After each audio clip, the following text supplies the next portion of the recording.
जय श्री राधे। पूज्य श्री सद्गुरुदेव भगवान के चरणों में प्रणाम। आज पूज्य श्री भाई जी कहते हैं, भजन कैसे किया जाए। इसका कोई उत्तर नहीं होता है। क्यों नहीं होता है? इसलिए कि हम अपने राम को हम चाहे जैसे भजें, वह भजन है। भजन का अर्थ होता है सेवा। जिस प्रकार से हम भगवान की सेवा करें उसका नाम है भजन। भगवान का नाम जप करते हैं वह भजन है। भगवान का ध्यान करते हैं वह भजन है। भगवान के नाते हम जगत के प्राणियों की सेवा करते हैं वह भजन है। भगवान की मूर्ति की पूजा करते हैं वह भजन है। भगवान की आज्ञा मानते हैं वह भजन है।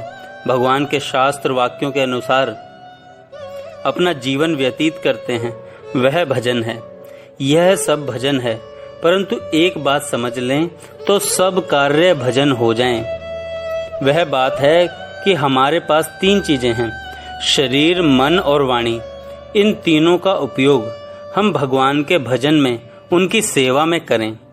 शरीर के द्वारा जो भी विलासता, शौकीनी, आराम तलबी, ब्रह्मचर्य का नाश और उद्दंडता इत्यादि दोषों को छोड़ करके शरीर को लगा दे भगवान की सेवा में।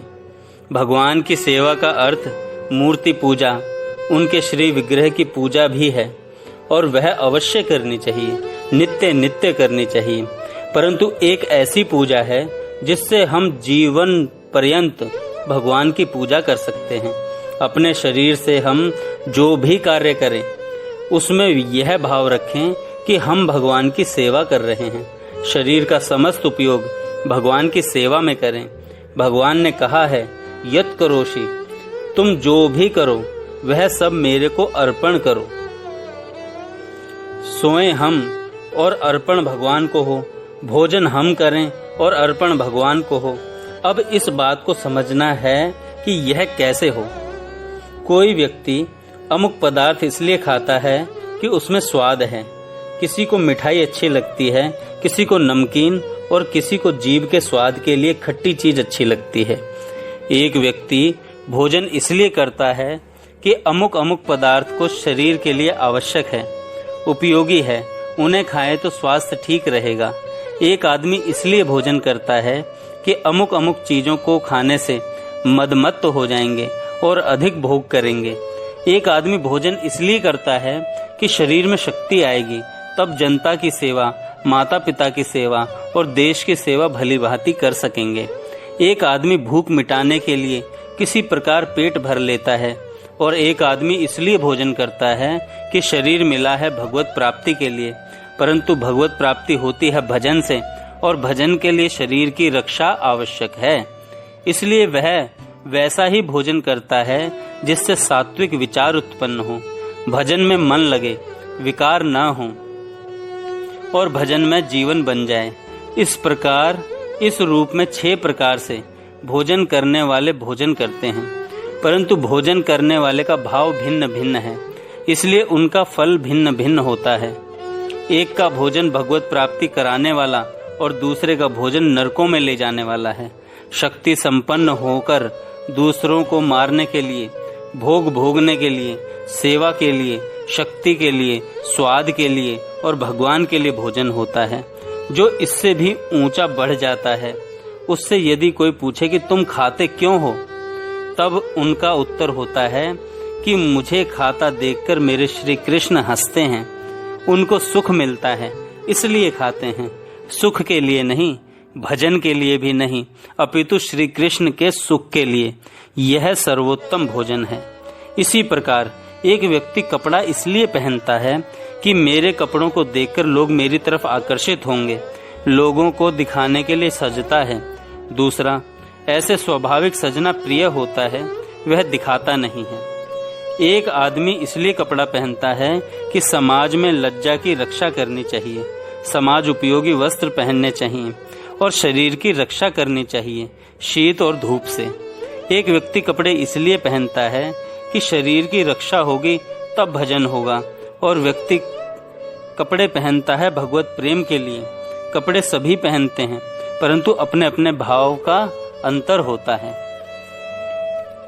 इसी तरह प्रत्येक कार्य खाने में, सोने में, उठने में, बैठने में व्यापार में, नौकरी में, वकालत में, डॉक्टरी में, सेवा में अथवा अन्य किसी भी कार्य में अगर भगवत सेवा का भाव है तो उसका प्रत्येक कार्य भगवान की सेवा बन जाता है। लेना देना, उठना रखना, शरीर का चलना फिरना, शरीर के सारे कार्य भगवान की सेवा बन जाते हैं। देखिए, जिह्वा का असली उपयोग क्या है? भगवान का नाम लेना। रात दिन जीभ से भगवान का नाम जपता हुआ सारे काम करे, इसमें कोई आपत्ति नहीं है। इसे सभी कर सकते हैं। यह चीज जो इतनी सीधी सरल है और सर्वोत्तम है, इसमें तोल मोल कुछ नहीं लगता और समय नहीं जाता। माताएं घर पर रसोई बनाती जाएं, खाना परोसती जाएं, जिमाती जाएं और मुख से राम नाम बोलती जाएं, कोई बात ही नहीं है। घर वाले नाराज होंगे तब जब काम नहीं करेंगे। साधन करना है, काम करो भगवान की सेवा मानकर, तब सभी राजी होंगे। कहेंगे कि यह बड़ी अच्छी है, बहुत काम करती है। झाड़ू लगाना, बर्तन मांजना इत्यादि सारे कार्य भगवान की सेवा मानकर करें। तन से सेवा, मन से स्मरण और जीभ से नाम जप, ये 3 चीजें असली भजन हैं। दिन रात भजन हो सकता है, दिन रात भजन हो सकता है। सिर्फ एक जगह नहीं है।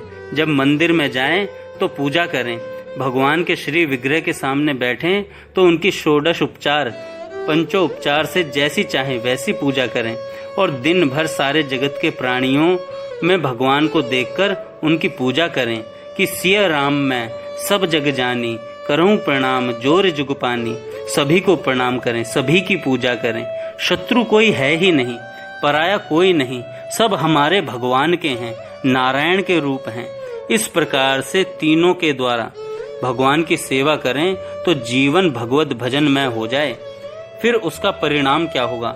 हमारा जीवन भजनमय नहीं है, इसलिए उस आनंद की उपलब्धि नहीं है। जिनका है वे जानते हैं। भजनमय जीवन हो जाने पर भगवान का सानिध्य क्षण भर के लिए भी नहीं छूटता। भगवान का भजन करने वाले के पास भगवान स्वयमेव रहने को बाध्य हो जाते हैं, उनको बुलाना नहीं पड़ता। जिसके जीवन में भगवान का अखंड भजन होगा वहां जीवन में भगवान आ जाएंगे, भगवत्ता आएगी, ऐश्वर्य आएगा। यह भगवदीय जीवन होगा। भगवदीय जीवन तब होता है जब भगवान जीवन में उतर आते हैं। भगवान कब उतरते हैं? जब जीवन भगवनमय होता है। भगवान ने कहा है, अस सज्जन मम उर बस कैसे, लोभी हृदय बसेऊं धन जैसे। जिस प्रकार लोभी के मन में धन बसता है, उसी प्रकार मेरे हृदय में वह संत बसता है। जैसे लोभी मन में धन को बसाता है, असली चीज यह है कि ऊपर से छिपाए और अंदर बढ़ती रहे। इसी का नाम तो प्रेम है। ऊपर से बहुत छिपाए, पता ही न लगने दे कि कहीं प्रेम भी है, और अंदर से रस बरसता रहे, बाहर से पता न लगने दे कि भजन करता है। एक राजा थे, वे गुप्त भजनानंदी थे। यह बात किसी को मालूम नहीं थी। रानी चाहती थी कि मेरे पति के मुख से कभी राम निकले, ये भी कभी भगवान की पूजा करें। एक दिन राजा सोए हुए थे, सोते हुए ही राजा के मुख से निकल गया राम। रानी ने सुना तो बहुत प्रसन्न हुई। उन्होंने बाजे बजाने का आदेश दे दिया। रात में बाजे बजने लगे। राजा ने पूछा, यह कैसी आवाज है? रानी ने कहा, महाराज आज तो आनंद आ गया। राजा ने कहा, कैसा आनंद, बताओ तो।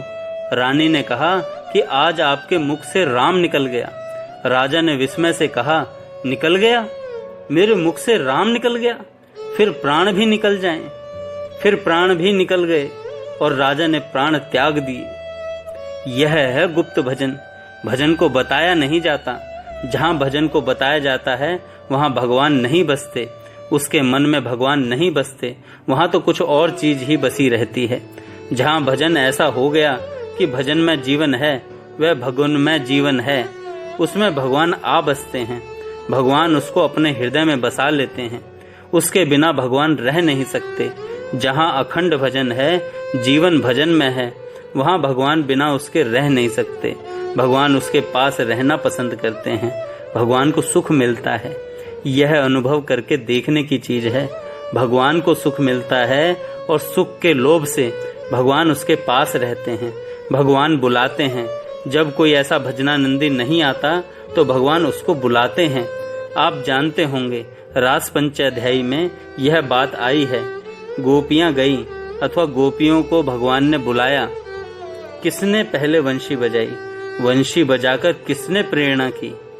किसने उनके मन में विचार पैदा किए, इच्छा उत्पन्न की? किसने उनके मन को आंदोलित किया? किसने उनको खींचा, आकर्षित किया? श्री कृष्ण ने खींचा।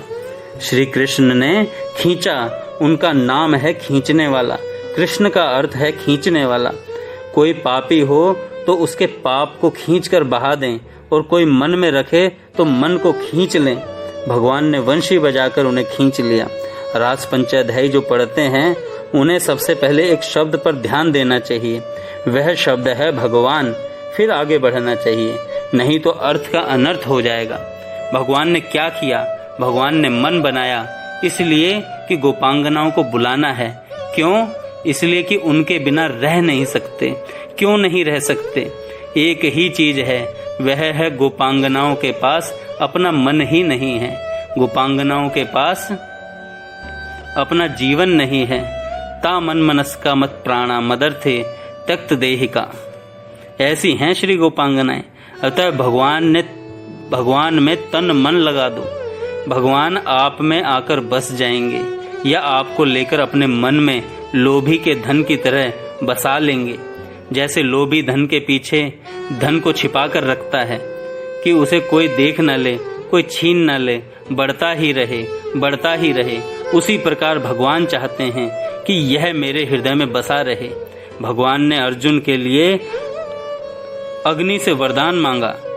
इंद्र से कहा कि यदि मुझे वरदान देना है तो यह दें कि अर्जुन में मेरा प्रेम बढ़ता रहे।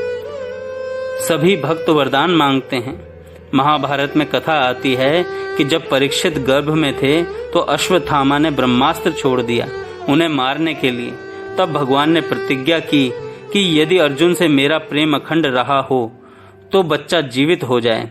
क्या बात है, बच्चा जीवित हो गया। अर्जुन ने कहा कि जब मैं रथ चलाता था तो देखता था कि मेरे आगे आगे श्री कृष्ण चल रहे हैं। आगे कृष्ण, पीछे कृष्ण, दाएं कृष्ण, बाएं कृष्ण और हृदय में कृष्ण, सब जगह कृष्ण। क्यों? एक कथा आती है कि एक बार अर्जुन सोए हुए थे। उनके रोम रोम से कृष्ण की ध्वनि सुनकर भगवान आनंद उन्मत्त हो गए और भगवान नाचने लगे। इसलिए भगवान ने मान लिया कि अर्जुन का जीवन भजनमय है। अर्जुन का जीवन भजनमय जीवन है। कर्म करें और भजनमय जीवन रहे। इसलिए भगवान सारथी बने और दिन रात साथ में रहे अर्जुन जी के। इसलिए भगवान को साथ रखना हो तो असली भजन करें।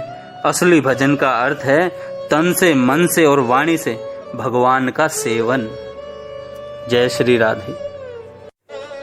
जय श्री राधे।